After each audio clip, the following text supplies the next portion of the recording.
Sushant case में लगातार चौथे दिन सीबीआई ने रिया से दागे सवाल। करीब 9 घंटे तक जांच एजेंसी की पूछताछ। रिया ने अपनी आवासीय बिल्डिंग के अंदर इकट्ठा होने के लिए मीडिया के खिलाफ पुलिस से की शिकायत। रिया ने पुलिस से कहा कि वो मीडिया को रिया का रास्ता बताए कि वो उसके रास्ते को न रोके। रिया के भाई शौविक से आज फिर हुई पूछताछ। सिद्धार्थ पिठानी, दीपेश सावंत और कुक नीरज से भी दागे गए सवाल। श्रुति मोदी से भी सीबीआई ने की पूछताछ। जया साहा को भी देना पड़ा जांच एजेंसियों के सवाल का जवाब। सुशांत के घर भी पहुंची सीबीआई की टीम। जांच अधिकारियों ने तीसरी बार किया मौके का मुआयना।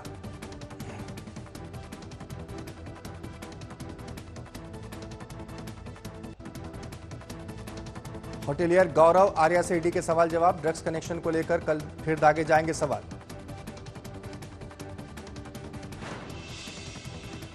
मुंबई पहुंचे एनसीबी के डायरेक्टर राकेश अस्थाना। सुशांत केस में ड्रग्स कनेक्शन के लिए जानकारी। सुशांत की बहन श्वेता कीर्ति ने ट्वीट की सुशांत के साथ डांस की तस्वीर। बहन रानी की शादी की सालगिरह पर मोहरा फिल्म के गाने पर किया था डांस। संदीप सिंह और बीजेपी के कथित कनेक्शन की जांच सीबीआई से करने की अपील करेंगे महाराष्ट्र के गृह मंत्री अनिल देशमुख। कांग्रेस के प्रतिनिधिमंडल ने की मांग। महाराष्ट्र में पिछले 24 घंटे में 11,852 केस आए। 184 मरीजों की मौत। 11,000 से ज्यादा लोग आज हुए रिकवर।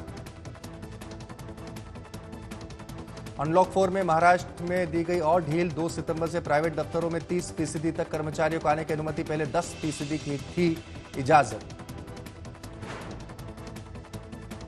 होटल और लॉज अब अपनी 100% क्षमता के साथ कस्टमर को ठहरा सकते हैं। एक जिले से दूसरे जिले में जाने के लिए नहीं चाहिए होगा ई परमिट।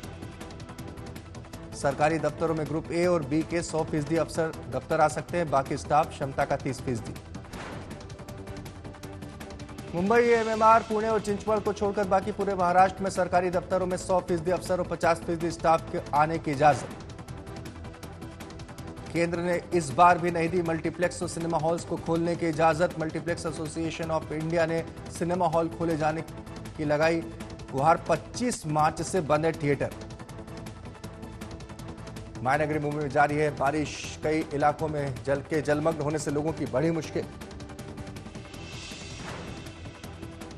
महाराष्ट्र के विदर्भ में भारी बारिश से हाहाकार। गढ़चिरौली, चंद्रपुर, भंडारा और गोंदिया जिलों में बाढ़ के हालात।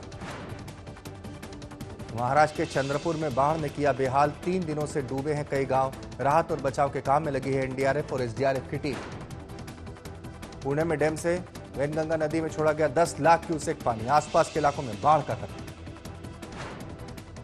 देश की विकास दर में अब तक की सबसे बड़ी गिरावट। अप्रैल-जून तिमाही में शून्य के करीब 24% नीचे गिरी जीडीपी। पिछले साल की पहली तिमाही में 5.2% थी विकास दर। 40 साल में पहली बार नेगेटिव जोन में लुढ़की विकास दर। मैन्युफैक्चरिंग में सबसे ज्यादा 39.3% की गिरावट। कृषि विकास दर में 3.4% की बढ़ोतरी। 839 अंक लुढ़ककर 38,628 पर बंद हुआ सेंसेक्स। निफ्टी 260 पॉइंट्स का गोता लगाकर 11,387 पर बंद। मुंबई एयरपोर्ट में 74% हिस्सेदारी खरीदने के लिए तैयार है अडानी ग्रुप। जीवीके समेत सभी संबंधित पक्षों के साथ बनी सहमति। यूपीआई आधारित डिजिटल पेमेंट पर अब बैंक नहीं लगाएंगे कोई चार्ज। 1 जनवरी के बाद वसूले गए सभी तरह के चार्ज भी करने होंगे वापस।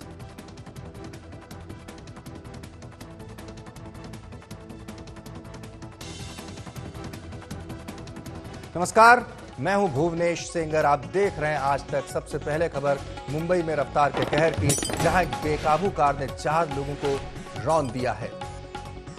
मुंबई में तेज रफ्तार का कहर एक बार फिर देखने को मिला है। बेकाबू कार ने 4 लोगों को रौंद दिया। तस्वीरें इस वक्त हादसे की। चारों लोगों की मौके पर ही मौत हो गई है। क्रॉफोर्ड मार्केट इलाके में यह हादसा हुआ है।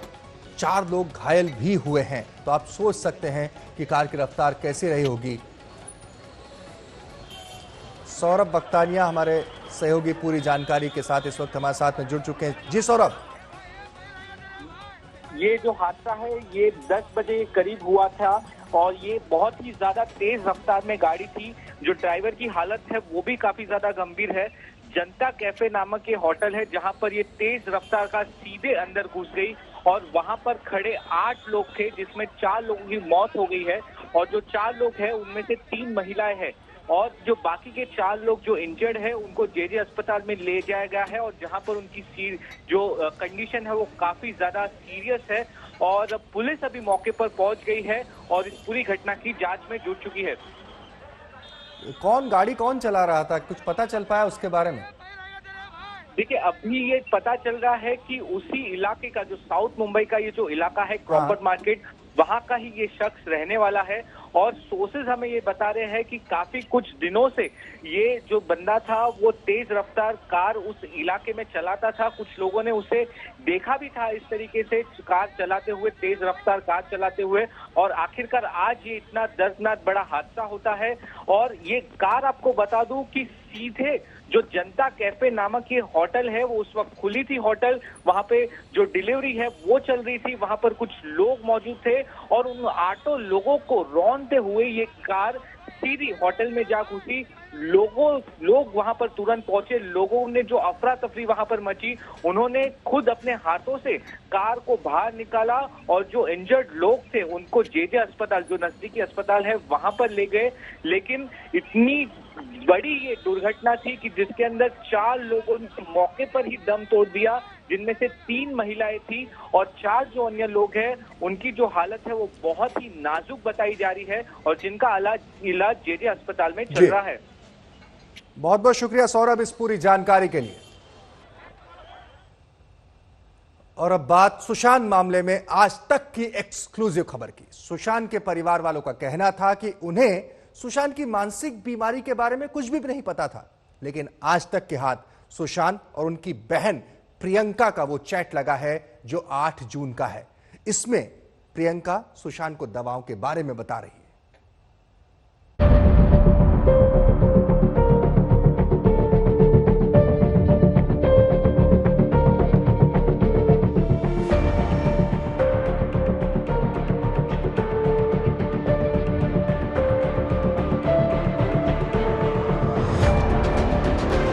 सुशांत की मौत मिस्ट्री पर सबसे बड़ा खुलासा।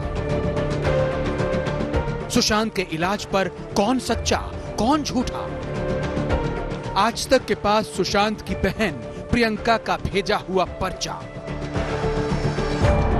सुशांत के साथ आखिरकार 14 जून को क्या हुआ, उसकी मौत का रहस्य देश की तीन बड़ी एजेंसियां सीबीआई, ईडी और एनसीबी खोजने में जुटी हैं। लेकिन आज तक के पास सुशांत और उनकी बहन प्रियंका के बीच हुई चैट हाथ लगी है जो 8 तारीख की है। इस चैट से खुलासा हुआ है कि प्रियंका और सुशांत के बीच दवाओं और इलाज को लेकर बातचीत हो रही थी। जिस वक्त प्रियंका और सुशांत के बीच ये चैट हुई, रिया भी सुशांत के घर में मौजूद थी। आइए अब आपको दिखाते हैं कि 8 जून को सुबह 10 बजे प्रियंका और सुशांत के बीच क्या बातचीत हुई। पहले एक हफ्ते दवा लिब्रियम लो, फिर नाश्ते के बाद नेक्सिटो 10 mg। एंजाइटी अटैक पड़ने पर दवा लोनाज़ेप ले सकते हो। ओके सोनू दी, बिना पर्चे की दवाइयाँ कोई नहीं देगा। अगर पर्चे का इंतजाम हो जाता है तो मैं मिस्ड कॉल करती हूँ। बाबू फोन करो, मैंने पर्चा भेज दिया है। मेरा एक दोस्त यहाँ का मशहूर डॉक्टर है जो तुम्हारी मुंबई के अच्छे डॉक्टरों से पहचान करा देगा। सब कॉन्फिडेंशियल है, चिंता मत करो। बाबू ये पर्चा दिल्ली का है, लेकिन कोई बात नहीं, अगर कोई पूछे तो बता देना कि ऑनलाइन कंसल्टेशन किया है। ओके, धन्यवाद सोनू दी। इस चैट के सामने आने से एक बात बिल्कुल साफ है कि सुशांत के परिवार वालों को उनकी बीमारी के बारे में पता था। पहले उनके परिवार वाले दावा कर रहे थे कि सुशांत के डिप्रेशन के बारे में उन्हें कुछ नहीं मालूम था। सवाल रिया पर उठ रहे थे कि घर वालों को बिना बताए वो इलाज कैसे करा रही थी।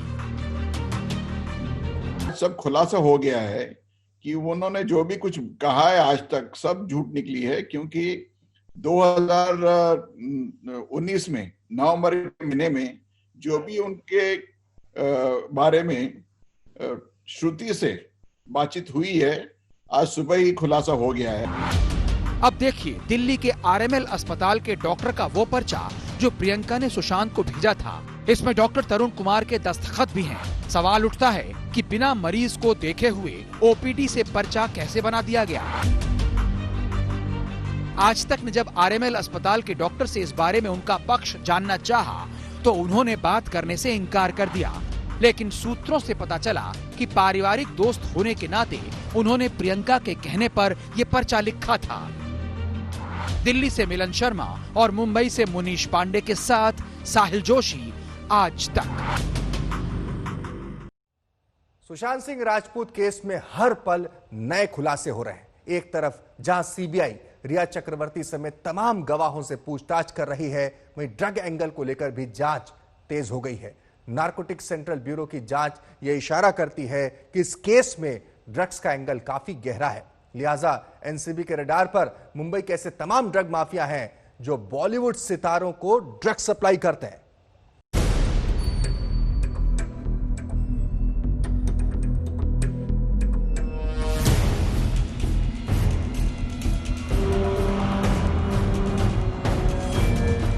Yes, Sushant used to smoke marijuana और हाँ, वो काफी रेगुलरली पीते थे। मुझसे मिलने से पहले से पीते थे।